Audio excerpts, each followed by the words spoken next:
That was Christmas Eve morning. By evening, the real punishment came.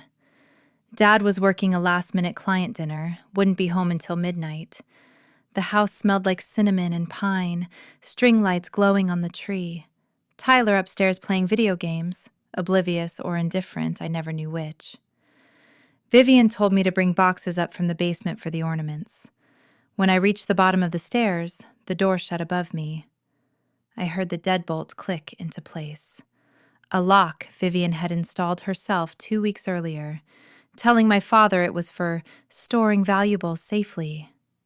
"Since you like snooping through things that aren't yours," she called through the door, voice sweet as poisoned candy. "You can spend the night down there thinking about it. There's a bucket by the water heater if you need it." I sat on that cold concrete floor for 11 hours. No blanket, no phone, she'd taken that too. Just Christmas music thumping faintly through the floorboards above me. Laughter I wasn't part of, the smell of the dinner I wasn't given. I cried until I had nothing left.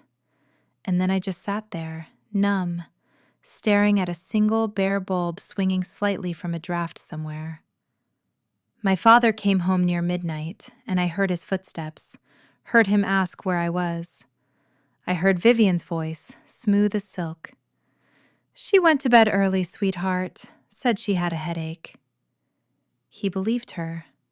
Of course he believed her. She'd had 3 years to perfect that voice. I wasn't let out until 6 the next morning, when Vivian unlocked the door and told me to fix my face before anyone saw it, because Aunt Carol was arriving that afternoon.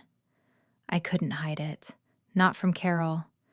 The moment she hugged me at the door, she pulled back, looked at my face. Hollow eyes, cracked lips from crying, a stiffness in the way I held myself. And she knew.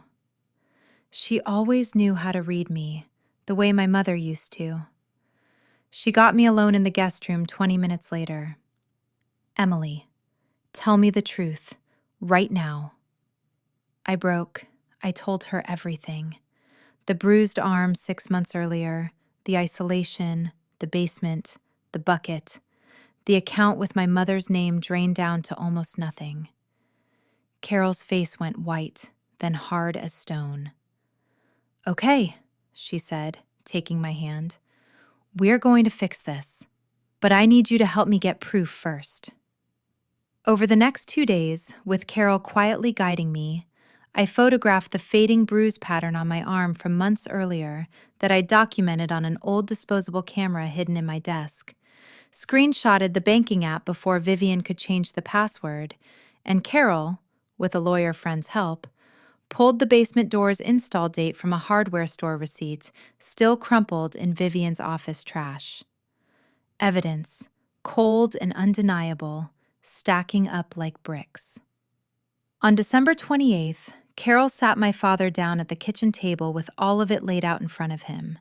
The photos, the bank statements, the receipt for the deadbolt, and finally, the timeline of that Christmas Eve night, including a neighbor's doorbell camera that had caught Vivian outside taking out the trash at 11 p.m., visibly unbothered, while I sat locked in the dark below her feet.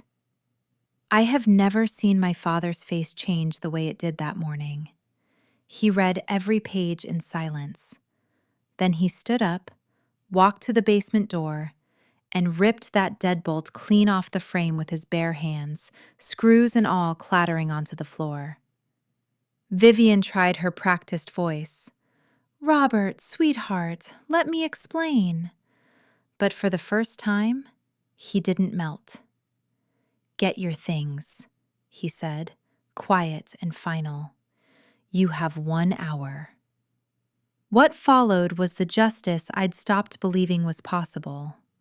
My father filed for divorce within the month, and with the financial evidence Carol had gathered, Vivian was investigated for misappropriating funds from a minor's trust account, a felony that eventually cost her a plea deal, restitution payments, and a permanent black mark that followed her into every job application afterward. Tyler moved out with her, and I never saw him again, which honestly was its own quiet relief.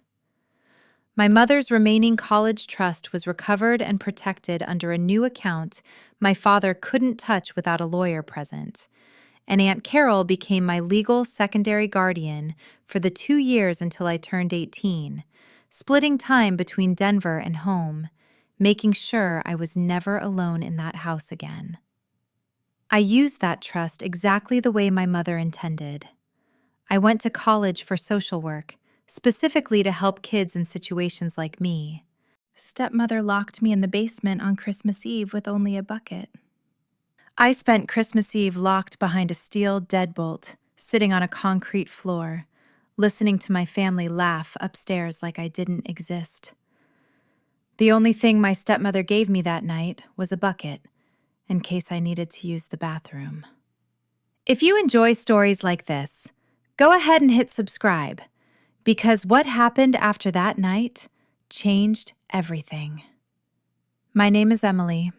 I'm 29 now, but this story starts when I was 16, 3 years after my mother died of a stroke, and 2 years after my father remarried a woman named Vivian. My mom, Susan, was warmth in human form. She braided my hair before school, kept sticky notes with little jokes in my lunchbox, and believed with her whole heart that our family would always be soft with each other. When she died, my father, Robert, fell apart. I fell apart too. We just did it separately, in different rooms of the same grief. Vivian showed up 18 months later, at a point when my father was desperate for anyone to hold the house together.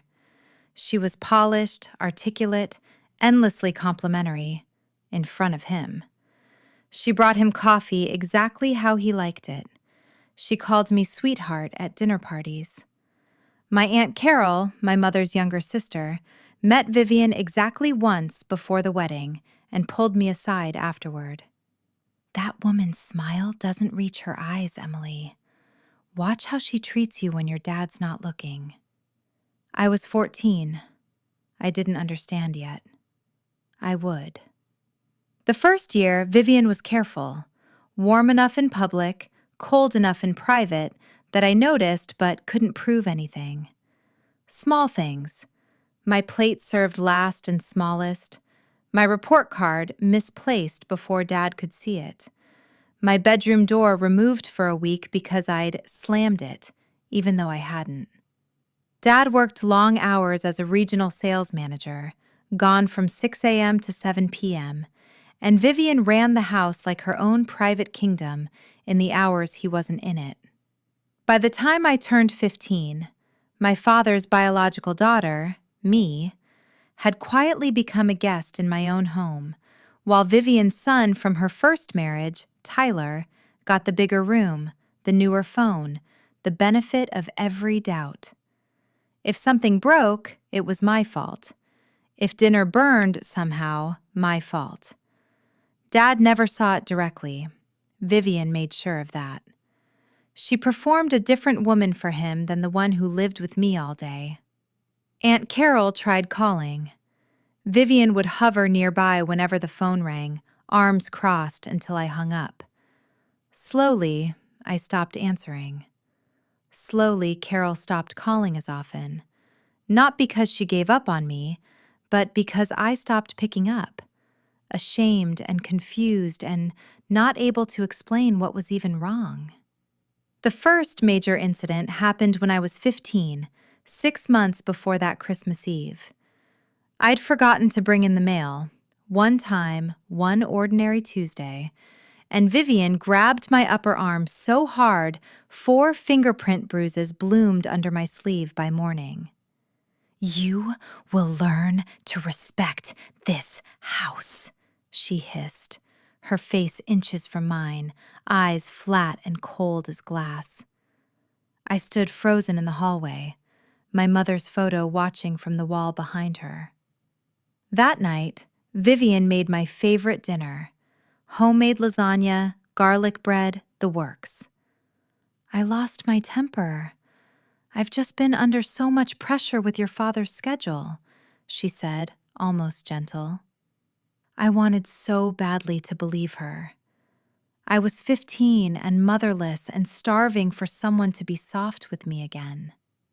The calm lasted 5 weeks that time, then 3. Then, eventually, the apologies stopped coming at all. She simply moved on to the next punishment like nothing had happened. The ticking clock arrived that December. Aunt Carol, who lived 4 states away in Denver, announced she was flying in for Christmas, her first visit in almost 2 years, ever since her job and a difficult divorce had kept her away. She was arriving December 26th, the day after Christmas, staying a full week. Vivian's mood shifted the moment she heard. Phone calls behind closed doors. A new tension in the house, tight as a wire pulled taut. 2 days before Christmas Eve, I was looking for wrapping paper in Vivian's home office and found her laptop open, banking app still logged in. My eyes caught on a savings account I didn't know existed, one in my late mother's name. The account meant to fund my college trust, the one my father believed was untouched. $41,000, slowly draining, month by month, transferred into an account labeled simply V Personal. My hands went cold. My mother's money. Disappearing. I didn't get the chance to process it before Vivian caught me standing there. Her face changed instantly, that public smile gone, replaced by something I'd only seen once before, the day she bruised my arm. "Snooping, are we?" she said quietly. "You're just like your mother, nosy, ungrateful."